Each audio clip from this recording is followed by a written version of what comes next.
sekalian, saya akan menjelaskan sedikit sebelum masuk ke laboratorium.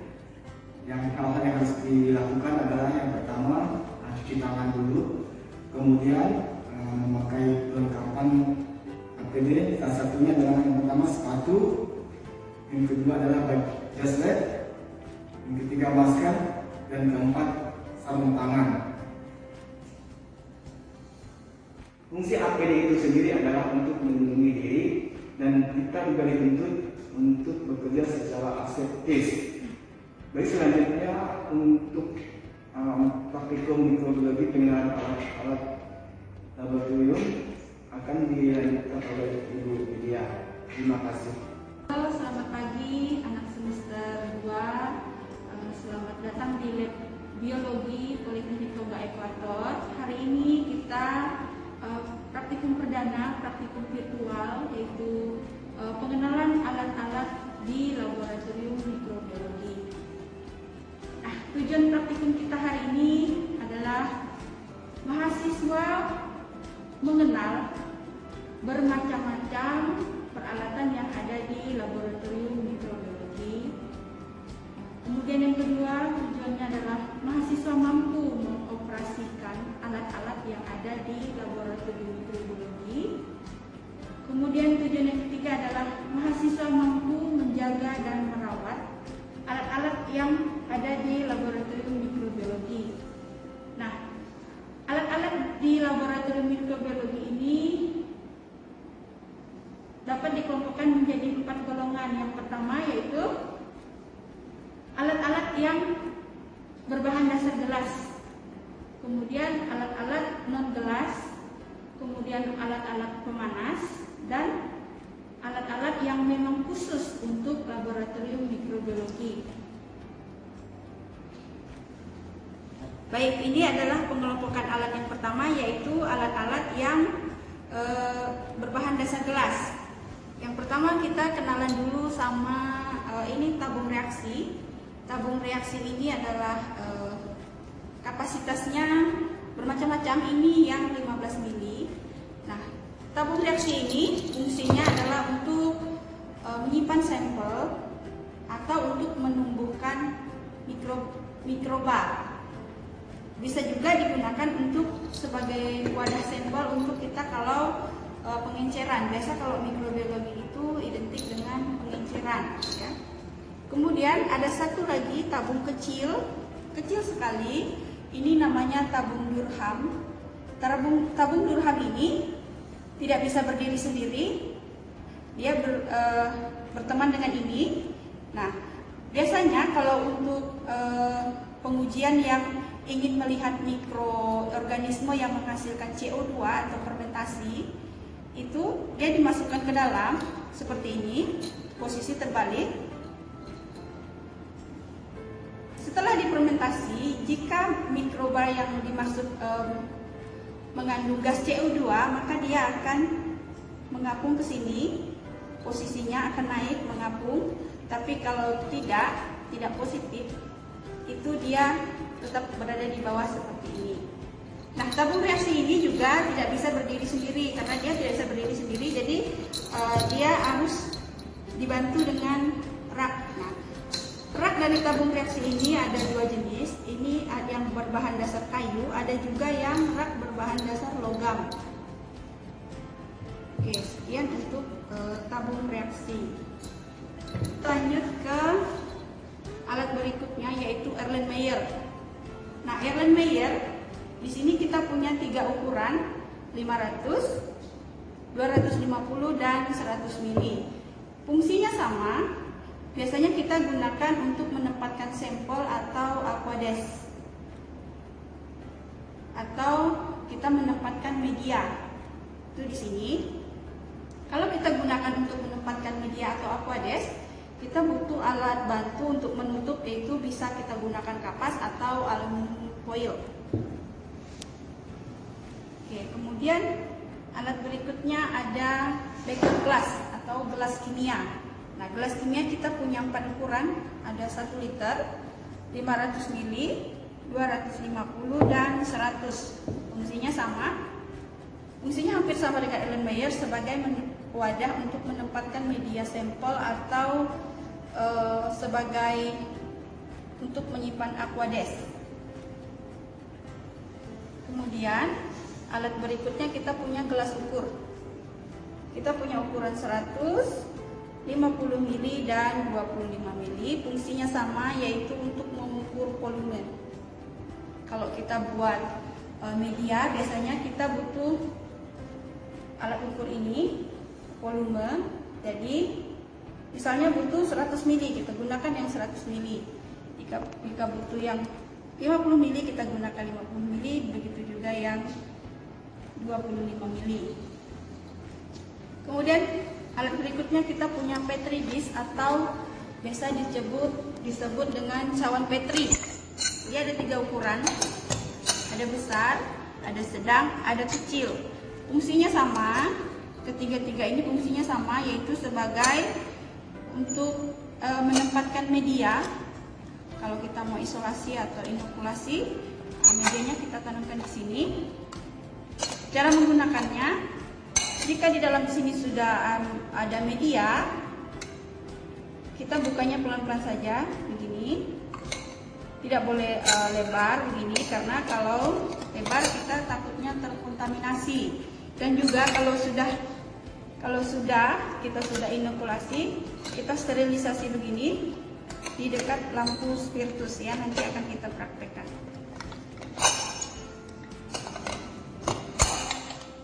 Kemudian ini namanya triangle.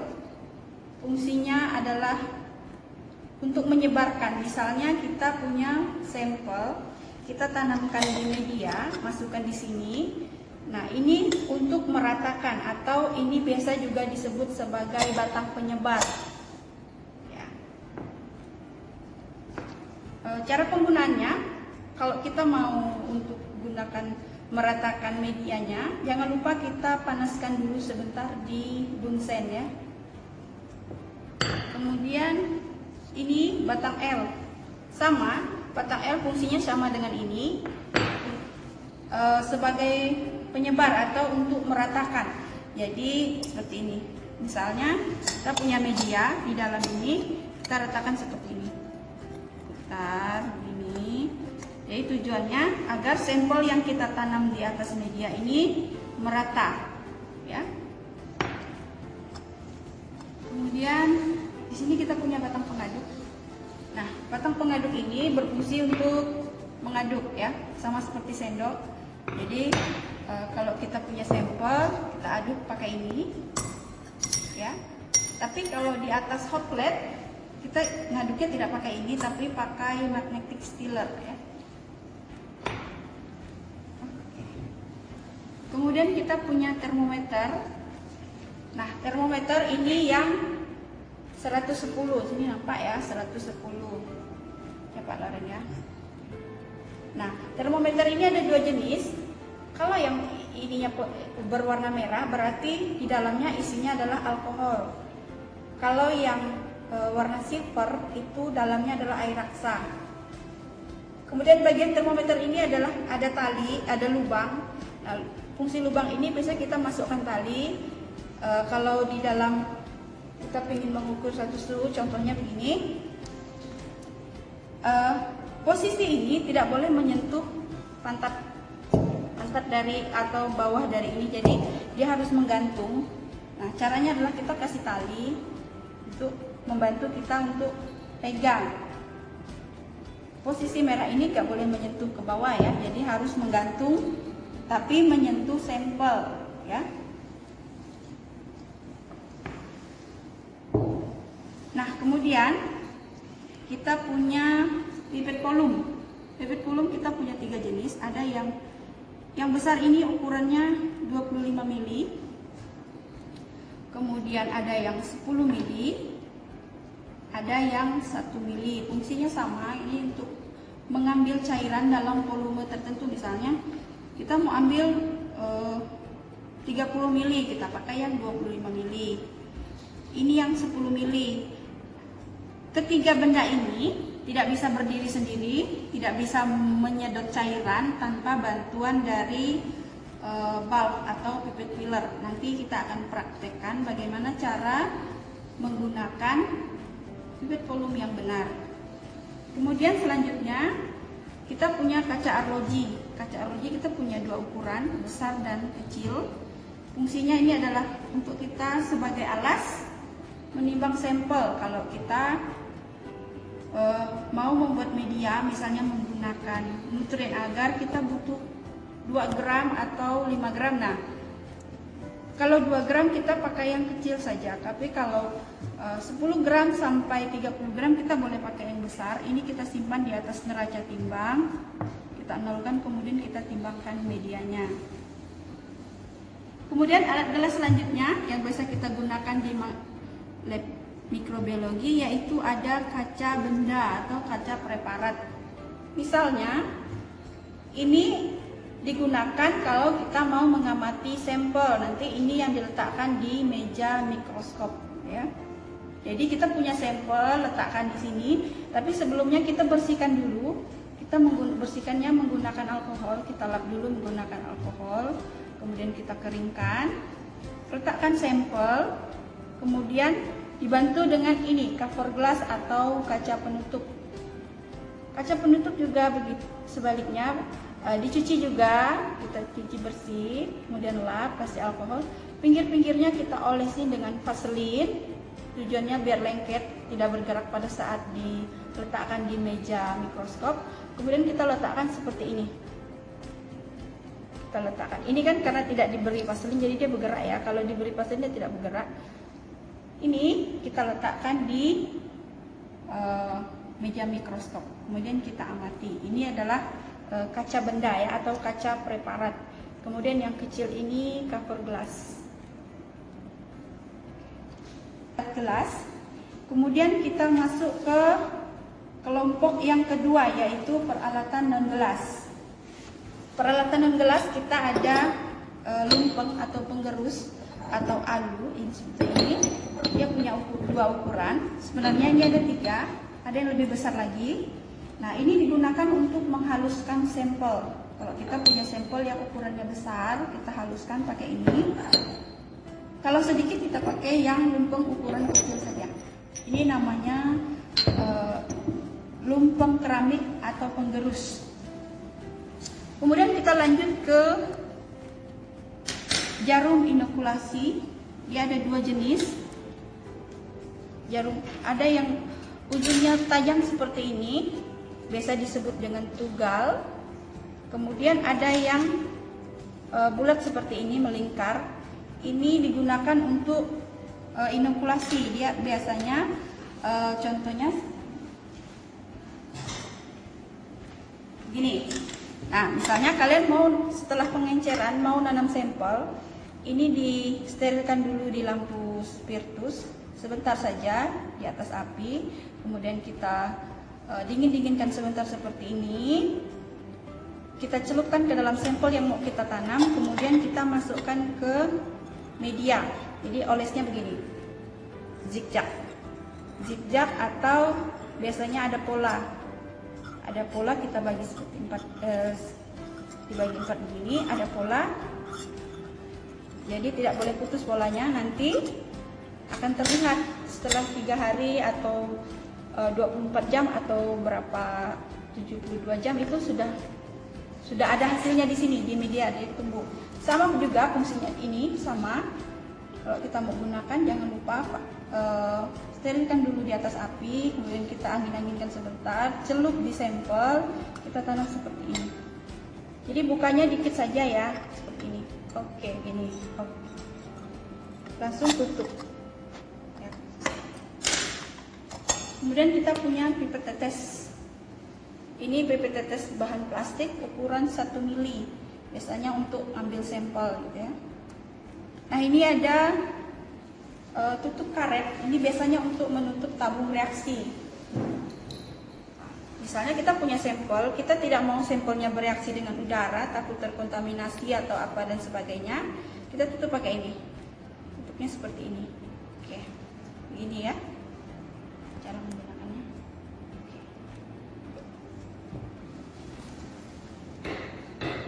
Kemudian ini tadi pipet filler seperti yang saya bilang. Ini pipet filler bahan karet. Dari zaman dulu Anior sudah pakai ini. Di sini ada 3 bagian. Ada A untuk mengepek begini. Ada S, berarti kita menarik cairan ke atas. Kita pencet S, berarti ini dipasangkan dengan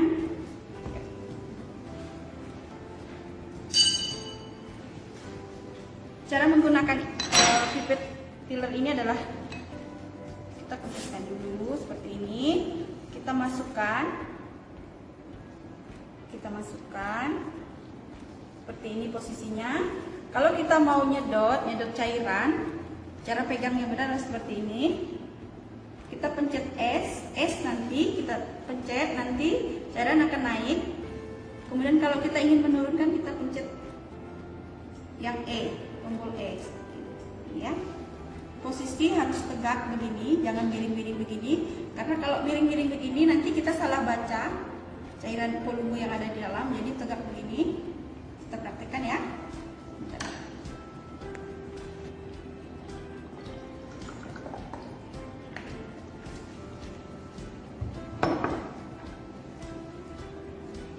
Ini ya. Misalnya kita diminta ambil cairan sebanyak atau ambil sampel sebanyak 1 mili. Nah, caranya adalah di sini kan volumenya 10 mili. Ini sampai 10. Jadi kalau kita mau ambil sampel 1 mili, kita tarik saja sampai 10. Walaupun kita hanya perlunya 1 mili, tapi kita tarik sampai di 10.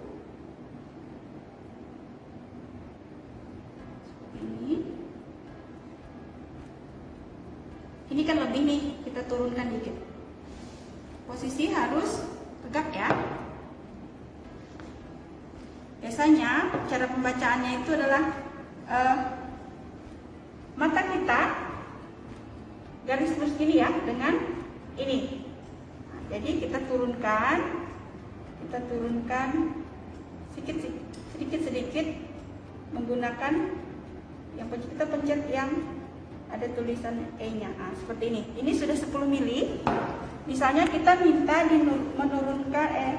memasukkan 1 mili sampel ke dalam tabung reaksi.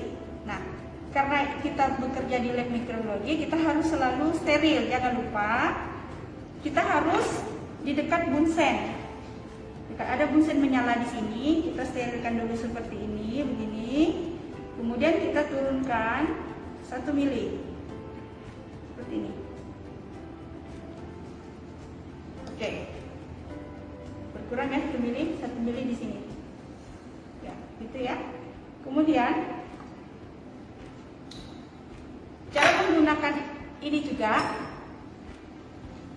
menyedot cairan jangan sampai naik ke atas, karena jika cairan masuk ke dalam ini bisa rusak ya. Ini bisa rusak. Jadi hati-hati, pelan-pelan saja. Jadi kalau kita bekerja dengan alat-alat yang sensitif seperti ini, kita harus tenang, pelan, jangan asal cepat begitu ya. Kalau kita mau menurunkan juga pelan-pelan. Jadi sudah ini ya, jelas ya cara penggunaannya.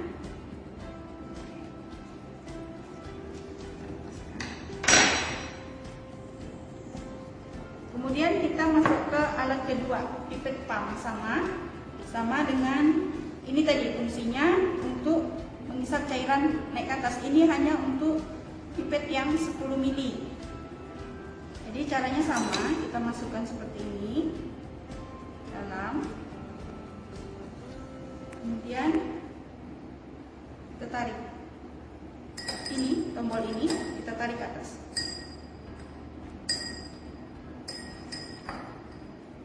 Ditarik ke bawah, bukan ke atas tapi ke bawah ya, seperti ini. Dia akan naik. Posisi juga sama, harus tegak begini ya.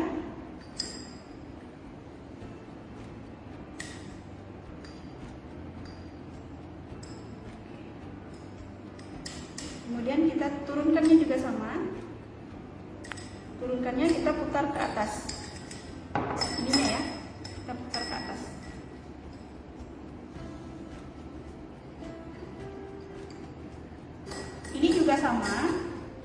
kalian menggunakan pipet pump yang ini juga harus hati-hati, jangan sampai air masuk ke dalam karena itu bisa mempengaruhi ya. Kemudian sudah jelas ya cara penggunaan pipet filler. Ini namanya pipet filler atau valve. Kalau ini pipet pump, fungsinya sama. Kemudian kita lanjut ke spatula. Nah, ini spatula bahan logam. Ini biasa kita gunakan untuk mengambil sampel yang dalam ukuran kecil, atau kita misalnya mengamati makanan yang rusak. Nah, ini bisa digunakan untuk kayak fungsi sendok gitu ya, untuk membuka ya. Ini dan ini sama-sama berfungsi ya. Tapi kalau kalian misalnya ada perintah atau kata di petunjuknya diaduk, nah, kalian jangan coba-coba pakai ini ya, karena ini bisa melukai ini gelas, tergores ya. Jadi kalau mengaduk pakai tadi yang batang pengaduk. Kemudian ini ada pinset. Nah, ini pinset untuk mengambil sampel dalam ukuran kecil. Misalnya yang kecil saja kita jepit. Fungsinya sama seperti kita punya di rumah itu ya. Pinset di rumah sama untuk menjepit ya. Untuk mengambil sampel yang dalam jumlah kecil. Ini bahannya logam. Kemudian di sini ada penjepit tabung reaksi. Ini yang bahannya kayu. Misalnya tabung ini setelah dipanaskan, ini posisi misalnya panas. Kita tidak mungkin ambil begini ya. Jadi kita gunakan ini penjepit tabung begini, letakkan. Nah, atau kita mau sterilkan juga bisa begini di atas api, ini ya. Ini fungsi dari penjepit tabung reaksi. Oke. Kemudian alat selanjutnya ini ada timbangan. Kalau kita biasanya mau nimbang tadi,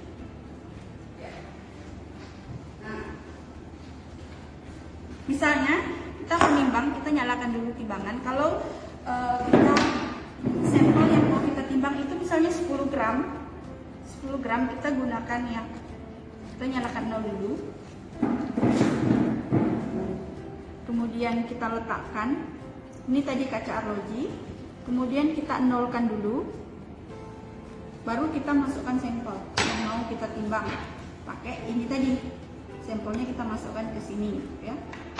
Tapi kalau sampelnya misalnya perlunya 0,2 gram, nah kita tidak bisa pakai timbangan ini ya, karena ini kapasitas timbangan ini dari 1 gram sampai 5.000 gram ya, sampai 5 kilo, 1 gram sampai 5 kilo. Jadi tidak bisa menggunakan ini, kita gunakan timbangan analitik.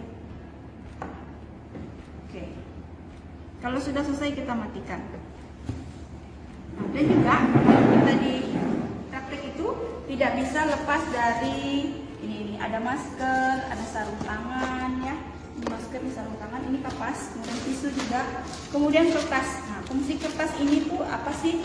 Nah, kertas ini berfungsi untuk misalnya kita sudah inokulasi, di sini ada media, kita sudah tanam media di sini, kita bungkus seperti ini, begini,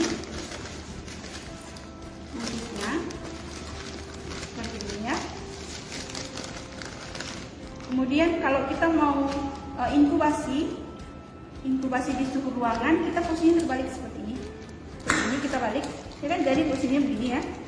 Tapi kalau kita mau inkubasi di suhu ruangan, dia harus posisi terbalik begini. Jadi ketika kita mengamati dari bawah sini, bukan dari atas ya, tapi yang kita baca koloninya itu yang ada di mantapnya ini. Ya. Ini fungsi dari kertas ini.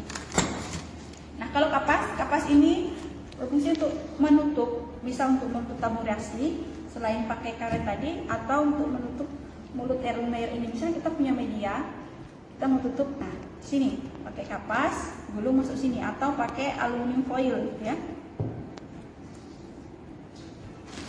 Kemudian tisu kalau kita di lab mikrobiologi ini harus selalu ada tisu ya, karena meja kerja kita harus dalam keadaan bersih gitu ya.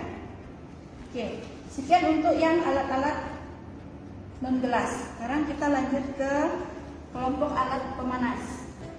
Baik, ini adalah kelompok-kelompok dari alat pemanas. Di sini kita punya hot plate, water bath, bunsen. Nah, bunsen tadi yang selalu kita gunakan untuk steril. Kemudian ada autoclave.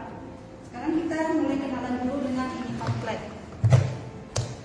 Nah, ini adalah hot plate, atau kalau kita butuh pemanasan, ada media, itu kan harus dipanaskan, harus mendidih gitu ya. Kita pakai alat, bisa pakai beker, bisa juga kita pakai Erlenmeyer ya. Cara menggunakannya bagaimana? Kita nyalakan dulu, ini kita sambungkan di listrik. Kita nyalakan ini tombol on off-nya, kemudian kita atur suhunya. Ini ada suhu sampai 250 derajat. Ya, ini suhu sampai 250 derajat. Kemudian jika ada media, kita panaskan media, ini kan harus diaduk ya. Diaduk bisa dua cara, bisa menggunakan batang pengaduk seperti ini, kita aduk seperti ini. Atau kalau kita mau sambil tinggalkan dulu, sambil kerjakan yang lain, ini biar panas dulu, kita pakai bantuan magnetic stiller ya. Ini adalah magnetic stiller, nanti dia akan mutar sendiri, kita letakkan di dalam. Caranya adalah kita nyalakan putarannya ini. Putarannya RPM, ini bisa kita set, bisa kita atur kecepatannya. Jadi nanti dia mutar sendiri, kita tidak perlu aduk, nanti dia akan mutar sendiri, kecepatannya bisa kita atur juga ya. Sekian untuk hot plate. Nah, kemudian ada water bath. Water bath ini sama, fungsinya untuk pemanas juga. Cara menggunakannya, kita nyalakan dulu. Di sini ada, kita sambungkan ke aliran listrik. Ini ada tombol on off-nya. Kemudian di sini ada pengatur suhu bagian depan. Nah, bagian depan sini ada pengatur suhu. Kita bisa set ya, kita mau suhu berapa. Ini sampai 100 derajat ya, sampai mendidih. Biasanya di sini kita masukkan media yang, misalnya kita punya media.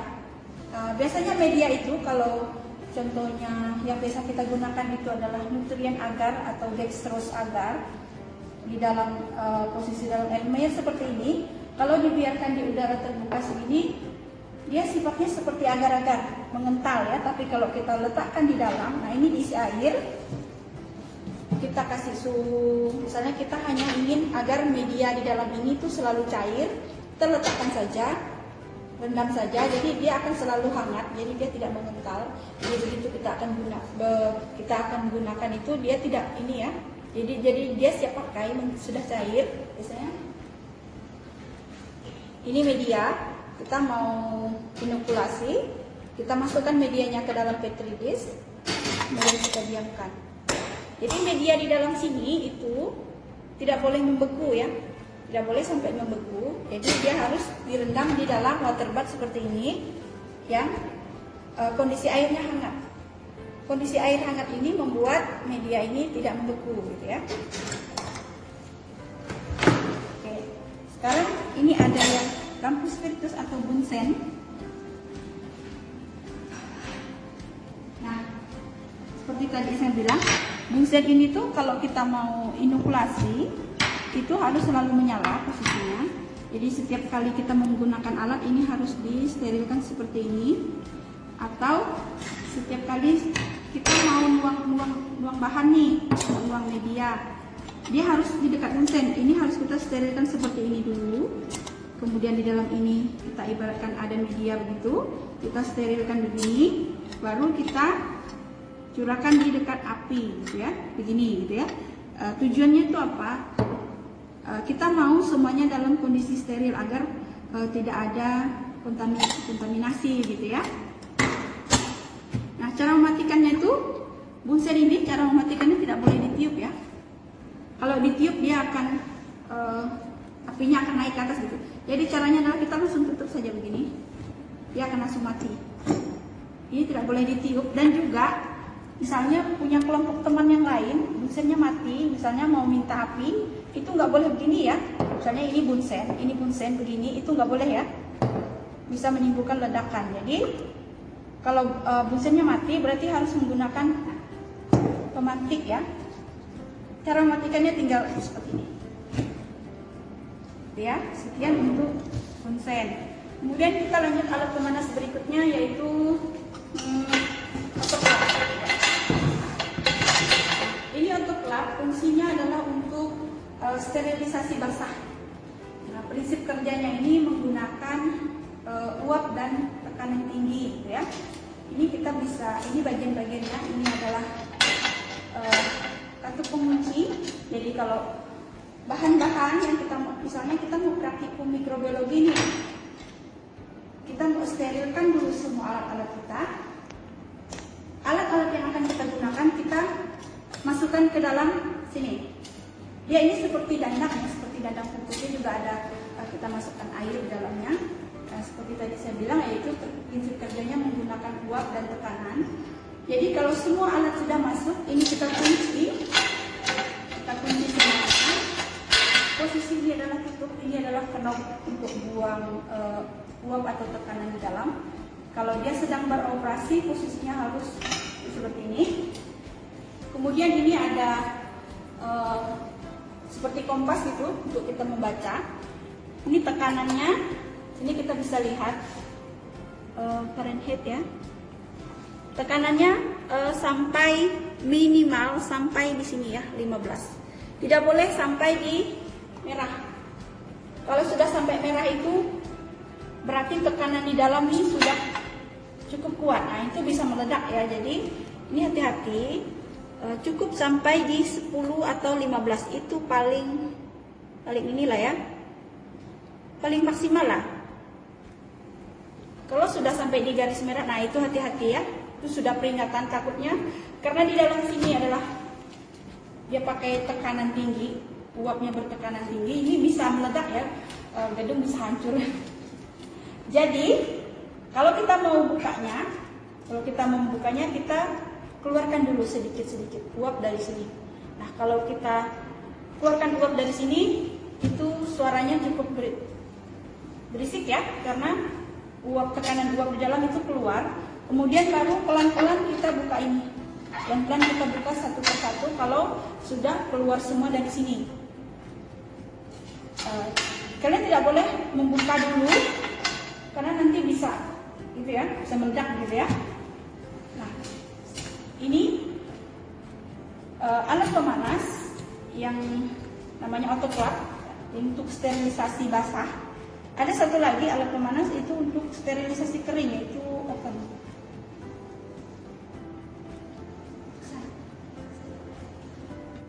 Nah, ini oven yang kita gunakan untuk sterilisasi kering ya. Jadi caranya kita buka, nah, dia begini. Di dalamnya kita masukkan alat-alat yang akan kita gunakan. Masukkan ke dalam sini. Kemudian kita tutup lagi. Nah, oven ini adalah untuk sterilisasi kering ya. Kalau yang otoprak tadi sterilisasi basah, ini sterilisasi kering. Kita tutup. Nah, di sini kita bisa atur suhunya. Kita mau sterilisasi pakai suhu berapa? Sini ada tombol pengatur. Kemudian waktunya berapa? Ini kita juga bisa atur. Kemudian ada tombol untuk pembuangan uap di dalam. Ya. Jadi kalau kita maunya sterilisasi 100 derajat 20 menit. Ini kita bisa kita setting ya. 20 menit dia langsung berhenti gitu ya. Begitu mulai dari suhu 100 sampai 20 menit. Nah, sekarang kita lanjut ke kelompok alat-alat aparatus atau instrumen khusus yang memang harus ada di laboratorium mikrobiologi. Nah, yang pertama ini ada alat ini namanya centrifuge. Centrifuge ini adalah sama dengan Portek. Fungsinya adalah untuk menghomogenkan sampel. Contohnya misalnya kita punya sampel, misalnya punya sampel E. coli. Ini kita sudah homogenkan, sudah kita encerkan. Jadi kita masukkan ke sini. Tujuan masuk ke sini kita mau menghomogenkan. Jadi kita masukkan ke dalam seperti ini. Kemudian kita tutup alas seperti ini rapat. Kita sambungkan aliran listriknya. Kemudian ini adalah dia di dalam ini posisinya nanti seperti diputar ya. Ini kita bisa atur putarannya. Kita mau putarannya lambatkah, cepatkah, ini kita bisa atur. Kemudian ini lama. Misalnya kita mau misalnya 10 rpm gitu ya. Ya, putarannya kita mau berapa menit juga bisa diatur. Tinggal kita mainkan tombol ini ya. Gitu ya. Jadi kalau sudah kita keluarkan, kita ambil lagi sampelnya seperti ini. Berarti ini sudah homogen, sudah rata. Nah, boleh kita gunakan. Oke, sekian untuk yang centrifuge. Kemudian kita lanjut ke koloni counter. Nah, kalau di mikrobiologi ini pasti selalu ada. Karena kita kalau mikrobiologi dasar atau mikrobiologi industri itu pasti menghitung terus ya, menghitung koloni terus. Caranya adalah ini kita alirkan ke listrik, kemudian kita nyalakan. Nah, di sini ada alat bantu. Ini adalah kaca pembesar. Nanti sebentar saya. Misalnya gini, kita mau menghitung jumlah koloni yang ada di sini. Nah, biasanya kan koloni yang ada di sini tuh tumbuhnya banyak dan berdekatan. Jadi untuk mempermudahkan kita menghitung, itu kita pakailah koloni counter ini, kita letakkan di bawah dengan posisi kalau gini, kita posisi terbalik begini, letakkan di sini dengan alat bantu kaca pembesar ini. Di sini tuh kita nggak perlu hitung, kita hanya tinggal pencet saja seperti ini. Nanti di sini akan muncul angkanya berapa jumlah koloninya gitu ya. Ini ada alat bantunya. Jadi kita tidak perlu sambil mencet sambil hitung gitu ya, enggak. Tapi ini kita tinggal pencet saja menggunakan alat bantu pen ini, dia akan langsung muncul ke sini. Berapa jumlah koloni yang ada gitu ya. Kemudian ada juga alat koloni kontur yang manual gitu ya. Kita tinggal pasang seperti ini atau biasanya di tangan kiri. Ini koloni yang mau kita hitung seperti ini misalnya. Kita pencet saja pakai pen atau pakai pen sambil kita pencet seperti ini. Ini ya. Jadi itu kita nggak perlu hitung, tapi nanti di sini misalnya kita lupa, tapi ini kan sudah ada tercatat misalnya. Ada 100 misalnya atau 200 gitu. Jadi gampang gitu ya, daripada kalian menghitung pencet sambil hitung nanti ada teman ngajak ngomong nanti lupa. Tapi kalau dengan alat bantu ini, itu mudah gitu ya. Jadi dua alat ini tuh membantu kita menghitung koloni gitu ya.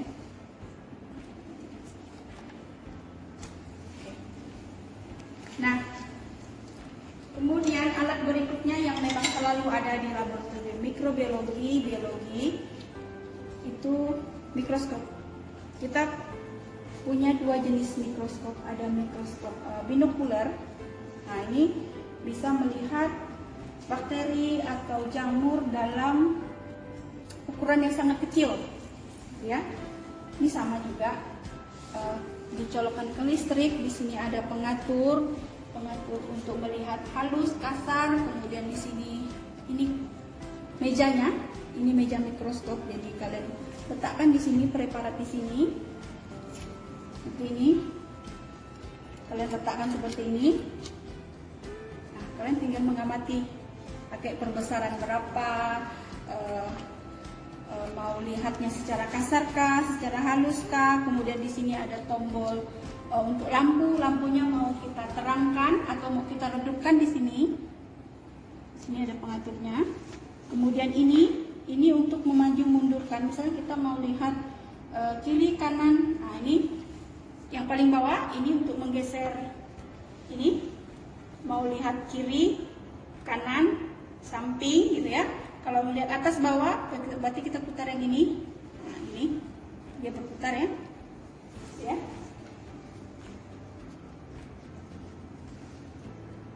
Nah, ini mikroskop. Jika kita sudah menggunakannya, kita lap, pakai lap yang memang tisu khusus untuk mikroskop, ada minyak imersinya juga. Kemudian kita tutup. Yang sensitif dari bagian mikroskop ini adalah bagian dari lensanya ini, karena jika lensanya sudah berjamur itu kita susah mengamati ya. Jadi kita objek yang mau kita amati itu tidak teramati karena sudah tertutup jamur. Jadi oleh karena itu mikroskop ini posisinya di dalam lemari yang sudah diberi silika gel dan juga lampunya menyala 24 jam dengan tujuannya itu apa? Biar jamur tidak tumbuh gitu ya. Kalau jamur sudah kena lensa, bagian dari lensa-lensanya yang ada di sini, di bawah sini juga, itu akan mempengaruhi pada saat kita melakukan pengamatan gitu ya. Jadi mikroskop ini termasuk yang sensitif ya. Kemudian mikroskop yang kedua itu ada mikroskop cahaya. Nah, mikroskop cahaya ini juga sama fungsinya dengan mikroskop binokuler, hanya saja dia mengandalkan bantuan cahaya. Dia tidak, kalau ini kan pakai lampu nih, ada bantuan lampu. Kalau ini kita mengandalkan cahaya. Jadi setiap kali kita mau melakukan pengamatan, kita harus cari dulu sumber cahaya. Kemudian juga kalau kita membawa mikroskop misalnya dari lemari mikroskop ke meja, itu posisinya membawanya seperti ini. Ya, seperti ini, tangan di bawah, tahan, satu pegang. Tidak boleh seperti ini, kenapa? Takut jatuh ya, takut rusak. Karena ini juga sensitif. Nah, bagian-bagiannya sama. Nah, kita mau mengamat ini untuk mengatur tinggi rendahnya kondensornya. Kemudian ini untuk mengamati tombol kasar dan tombol halusnya. Ini lensanya. Nah, kita putar lensanya ini sampai ada bunyi klek gitu ya, dengar ya. Nah, tuh. Kalau sudah ada bunyi tek gitu berarti sudah stop. Jangan kalian paksa putar lagi gitu ya. Ini sama, ini untuk maju mundur. Untuk maju, untuk mundur. Ini juga untuk lihat kiri, kanan, samping.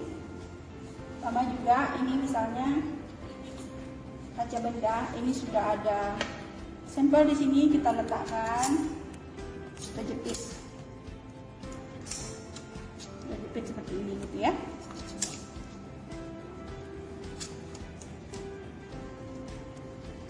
Nah, ini. Tapi posisinya ini juga, ini untuk mencari cahaya. Jadi kita bisa mengamatinya dengan bantuan cahaya ya. Jadi cerminnya ini yang kita geser-geser gitu ya. Nanti kalau kalian sudah masuk, sudah kuliah tatap muka, kalian pasti akan bertemu dengan alat-alat ini ya. Nah, kemudian alat berikutnya yaitu inkubator. Nah, inkubator ini hampir sama modelnya dengan oven tadi ya. Nah, inkubator ini berfungsi untuk menyimpan media yang sudah kita untuk inkubasi ya. Jadi di sini kita bisa atur suhunya. Karena kadang ada media yang butuh atau mikroba yang butuh suhu pertumbuhan tuh misalnya 50, kemudian sampai ke bawah 37 gitu ya, 40 gitu. Ini bisa atur. Dia seperti ini. Nah, dia juga ada pintu kaca satu lagi. Nah, seperti ini. Kalau yang oven tadi nggak ada pintu kaca ini. Ini sampel yang kita tanam itu kita letakkan seperti ini. Kalau dalam inkubator posisinya tidak sama seperti ini. Tapi kalau di luar inkubator kita nanti posisinya dibalik seperti ini ya. Tapi kalau di dalam inkubator tetap seperti ini, gitu. Susun di sini. Ini kita bisa atur suhunya kita mau berapa, waktunya juga. Ini ada tombol pengaturnya, tombol setnya. Kita atur, misalnya kita mau suhu 37 derajat 72 jam. Nah, ini bisa diatur di sini. Nanti kalau sudah sampai di waktu yang ditentukan dia akan mati sendiri gitu ya.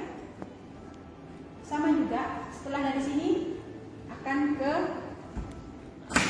itu lagi dalam counter gitu ya.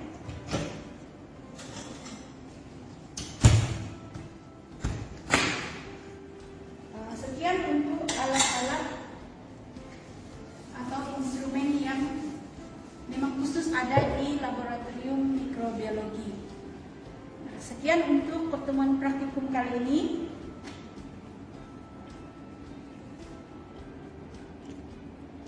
Sampai di sini pertemuan praktikum pertama pengenalan alat-alat laboratorium mikrobiologi. Semoga bermanfaat. Selamat bertemu kembali di praktikum selanjutnya. Terima kasih.